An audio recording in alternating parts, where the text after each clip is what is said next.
Welcome. Fresh Trails Pet Services is with us today. It's Domino Veterinary Hospital's Facebook Live, and I'm Dr. Charles Bradley. Thanks for joining us again. And as I said today, I have Stuart and Trish joining me from Fresh Trails Pet Services.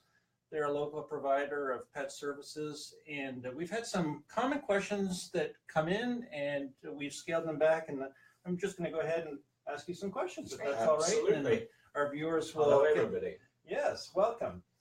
So, what does Fresh Trails exactly do, Stuart? Fresh Trails does dog walking, Okay. and also pet sitting, where we take dogs into our homes. Right. But we get very booked up on that.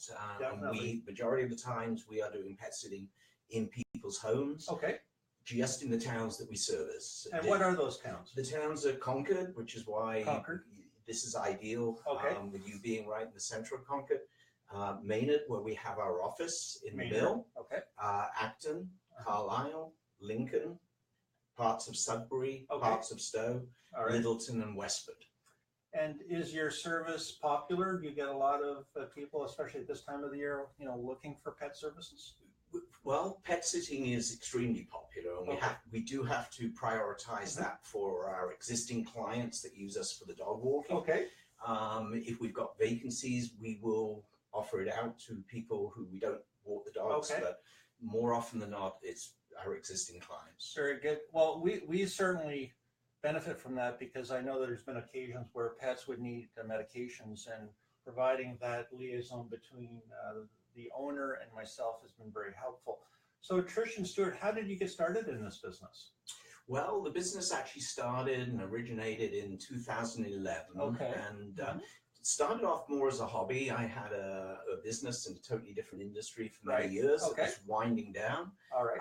My dog was getting older, and I live in Acton and very close to the Arboretum. Okay. So I knew lots of the dogs down there, and I started off walking dogs down there because I had more time on my hands. And then You get to meet the dogs I one by just one. kept getting requests, and Okay. it's gone now to where we've got over 200 clients, and Wow, that's quite a business. we don't advertise. It's just word of mouth, and we're known now in the area. So Trish, what are the benefits of having a dog walker, would you say? So many more people are just putting more care into their dogs, Yeah, that's what we and find really, as well. really want to give them that break during the day. We even have a lot of clients who work out of home but don't have the chance to really get them the exercise. Correct. Great for them to get out. They can, we do solo walks, we do walks with buddies, we do trail walks, and it's really fun for the dogs to be able to walk together. One of the favorite things that we have is for us is to build the bonds with the dogs and really become an extension of the family. Now, do you find that with dogs, do they have buddies at in a daycare or public situation? Do you know which dogs to work with? So we don't marry together. We don't which ones really are do. friend dogs? Absolutely, we don't really have daycare, but we do have some group walks and some trail walks. So good socialization. Very good opportunities. socialization, and Right. you can just really see the difference in their play and their attitude and their exhaustion level when they're at a good place. And they have friend dogs, and right? they definitely have friends and buddies that they want to get together with. Well, I think another factor at this time of year is really short day length. When you are losing your light at 4:30 and you're coming home from work at 6, I notice at this time of the year, weight gains are real in dogs, and weight is what we're challenged by weight, and we're challenged by dental health with dogs. But they can't walk because it's too dark. So your service is really complementary to what I'm trying to achieve, which is a good exercise. And I've heard it said that dogs need 1 to 2 hours of vigorous exercise every day. So having partners like you is very important to me as a veterinarian engaged in dog health. Thank you. So what is pet sitting, Stuart, and how would it work through your service? Well, pet sitting has a couple of different ways that we do it. As I mentioned earlier, we bring the dogs to our actual homes. Yes. Majority of times we do the sitting in the client's home, and the reason that we find that works well for the dogs is they're in a natural environment of the home. They know where the water bowl is. They know the walks around the area. We stay at the home. It's not babysitting, so we're not there 24/7. Okay. We just like the homeowners go out, do errands, Okay. but the dogs get walked. So that kind of basis. replicates their normal daily routine to the extent possible. Absolutely.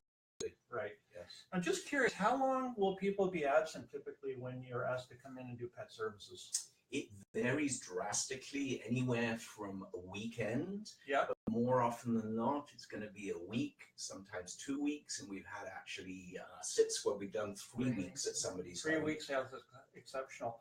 Do you ever have situations where you're asked to come in and take care of cats, or is it mostly dogs? No, we are asked to come in and do cats. Okay.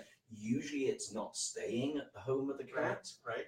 We have done that in the past. Okay. But usually people are quite happy having 1 or 2 visits a day, depending on the cat or cats. Yeah, that's good. Mm-hmm. Yeah. And how do you find cats do when they have a long absence? Do you find, I found that becomes problematic after maybe 3 to 5 days. Do you find that at all in your extended services for cat Not owners? really. I think we find cats, unlike dogs, tend to be comfortable with the home more so than the owner. Right. Okay, that's very true. Dogs depend Creatures on of the owner. habit, right, Stuart? That's right. Yeah. I think with the cats, some of the, we a lot of times have the same sitters, and they do, even with the cats, build the bonds. Right. And they will come out and, we'll spend extra time. If the cats want to spend extra time, we're more than happy doing some that's cuddles and play. Okay. If they hide, then, Yeah. don't really want to go track them down. But, yeah, it's kind of, we just work on the personalities and build the relationships. Exactly. Every pet has a different personality. Every pet is an individual. That's one of the things that I've noticed. A cat is not just a cat. Mm-hmm. Even the smaller pocket pets have rugged individualism, and that's Absolutely. what makes it fun, I think. Yeah. And one of the things I wanted to find out about is, what types of things are you asked to do by local veterinarians? What types of care that could be, say, deemed veterinary care would you be able to provide? We tell people we don't have, that's what your vet's for. However, we do provide medications. You can do We medications. can do that's good. medications. We can do bandage, wrap changes, which Wow. Dr. Bradley taught me how to do. That's pretty impressive. Shots for diabetes. Shots for Oh, you do diabetes. that. Yeah. We do that. Mostly Yeah. cats, or is that dogs? Mostly cats. Okay. Some Yeah, dogs. a couple of dogs. That's a pretty high level of service. Yeah. Yeah, that's good. Do you ever run into issues with that type of situation where you don't have contact with your veterinarian and you have to work through emergency clinics, say, first? Yeah. Sometimes Yeah. a very bad thing might happen, and Yeah. I'm sure our viewers would wonder what would happen if a bad thing happened in a pet sitting situation. So when we sign up a client, we always go out and have a meet and greet. And that's good. very thorough. We have Yeah. a contract. We have all the information. In fact, we've done a bunch this week, and one of the first things we say is, whether it's pet sitting or walking, Okay. who's your vet? Yeah. Because if something happens, say we're on a walk and unfortunately a dog has a seizure, we need to know who to contact. For pet sitting especially, one of our favorite things is when you come up as the vet, Okay. because we know who you are, where you are, and we have called on It's all about emergencies. relationship, isn't it? And Having that so tie. it gives peace of mind to Yeah. the client and to the pet sitter. Okay. We have who can we contact, and Okay, it's very all good. in our files. And the benefit of working with you, Dr. Bradley, is you are in the heart of the areas that we Yes. service. We're in the right heart in the- of right in the center. region, Yep. right in the center. So that's So important. many of our clients are your clients as Okay. well. Yeah, that seems to work out that way. All our walkers have software on their phone. We have our own software. Wow. So That's all impressive. the information of the client and who the vet is and the phone number, all our Right up. walkers have, and Yep. the sitters have it So right there. right So in there, the event then of an and there. emergency. Yep. Oh, that's Yeah, great. all the Yeah. clients' cell phone numbers. If somebody's traveling overseas, we always find an emergency contact. If we can't get in touch with That's them, good. Yes. We do the same thing at Yeah. Domino. We will have a backup alternate agent who can make a medical decision, Yep. because usually the decisions are emotional, and very often, of course, it's expensive. So you want to make sure you have talked that through in advance, I would say. Absolutely. Now, is there anything that I haven't covered? Because I'm not in the pet services business, obviously. Are there any common concerns that we haven't hit that you would like to address, Stuart or Trish?